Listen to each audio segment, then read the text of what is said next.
Welcome to week 1 of getting lean on 3,000 calories a day. Today, I'm going to share with you an ancient philosophy that will absolutely help you get jacked and lean.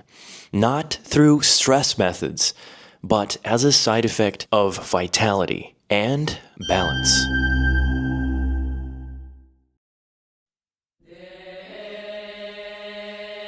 狭い門から入りなさい。滅びに通じる門は広く、その道も広々として、そこから入る者が多い。しかし、命に通じる門はなんと狭く、その道も細いことか。それを見出す者は少ないんだ。Every good thing in life sits between extremes. Between gluttony and deprivation, we find temperance. Between training and recovery, there is growth. Between gooning and retaining, there's creative force. And between meat and dairy, we find the ideal phosphorus to calcium ratio. What? Yeah, that's right. Everything has a sweet spot, a balance. When things are balanced, things can flow. The throughput increases, the capacity for being yourself increases. A high metabolism is the biological expression of that harmony. But let's keep things practical. I'm going to distill this balancing principle into 5 easy shifts that will increase your metabolism, which helps you lose fat and get jacked. Glucose metabolism is what flips the thyroid on. It raises the body temperature the most, your CO2, and your ATP, energy production.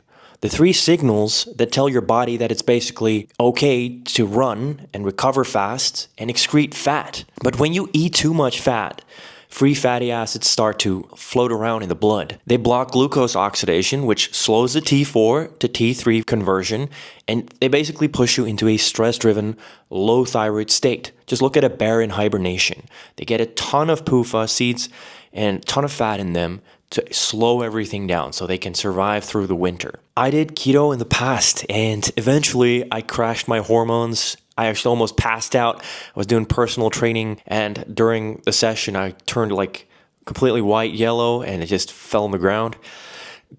Absolutely insane what I was doing to my body.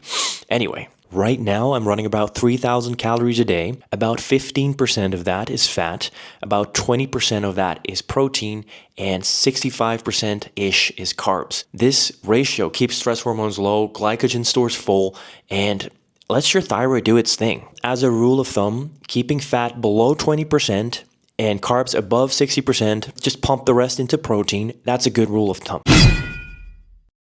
Protein ratios are just the amino acids. Muscle meat is high in things like tryptophan, cysteine, methionine. Those are all fine in small amounts. But too much slows the thyroid function. It raises serotonin, increases inflammation, and puts more stress on things like the liver, things like dairy and eggs, and especially gelatin, shellfish. They bring the opposite profile, more glycine, proline, easily digestible amino acids that lower the stress chemistry, and they help keep the metabolic rate up. When you shift the balance between roughly 1-to-1 mix of muscle meat with dairy and gelatin-rich proteins, it helps you stay lean while still building muscle. So making bone broth is very delicious, but it's also very time consuming. So my solution is to throw a bunch of gelatin in all my coffees throughout the day. This one has another 15 grams of gelatin. You can also use collagen, but this is just the easy go-to hack for me. Now, I would love to have a cute mate that makes me bone broth a couple of times a week. If that's you, slide right into my DMs. But if you're just here for the information, then, do leave a like and subscribe. Number 3, mineral ratios. When you get too much phosphate, your body raises PTH, parathyroid hormone, and steals minerals from bone and slows thyroid conversion. It's more stress. When calcium is plenty, then PTH drops, thyroid function rises, and your cells can burn fuel properly. Of course, calcium to phosphate ratio isn't the only ratio that matters. It's just probably the most powerful one. There's things like sodium and potassium that help upregulate adrenal stress and cell hydration. Most people need more potassium. There's copper to iron balance that determines how well you oxidize the fuel without creating stress, and so on. There's this whole cascade, but for the sake of this video, I'm just hammering down on the most important ones here. If you want the full easy to follow future framework, you can sign up through the first link in the description. So improving mineral ratios starts with getting more calcium and less phosphate. So I've been consuming much more protein from things like dairy, mainly low-fat milk, and fewer grains and muscle meat-based proteins. Still getting enough protein, like around 150 grams a day. Of course, I wasn't able to consume this amount of milk before I started taking thyroid and my metabolism worked again. Like, the number one impact for gut health, for small intestinal bacterial overgrowth, or any inflammatory problems has been, for me and many other people, thyroid. Repeat right again, and I'll just keep drinking the milk until I get enough of it. It's like at least a third of my calories every day. I even throw in sugar or honey. The body runs best on glucose to fructose together. The combo fills liver glycogen faster. It keeps blood sugar steady and boosts T3 production. Things like fruit juice, honey, and sugar, they all naturally deliver that mix. Pure starch is mostly glucose, which can work, but only if you have really good digestion. If your gut is stressed, then starch tends to ferment and raise endotoxin, increase serotonin, all of which further slow thyroid function and can make you colder, puffier, lethargic, hold on to fat. Gut health is such a major thing when it comes to good metabolism. You're not gonna have good metabolism if you have diarrhea every day. I can tell you that much. So optimizing carb ratios for me simply means more fruit and juice, less grain-heavy starches, and enough sugar to keep glycogen stores topped. Though I can basically eat starchy foods every day now, it wasn't like this even 5 years ago. So carbs are the main fuel source to help you stay warm and lean. But if you struggle getting them in this ratio, I need to work on my Del Sarte posture. All right, that's better. That's a topic for another video.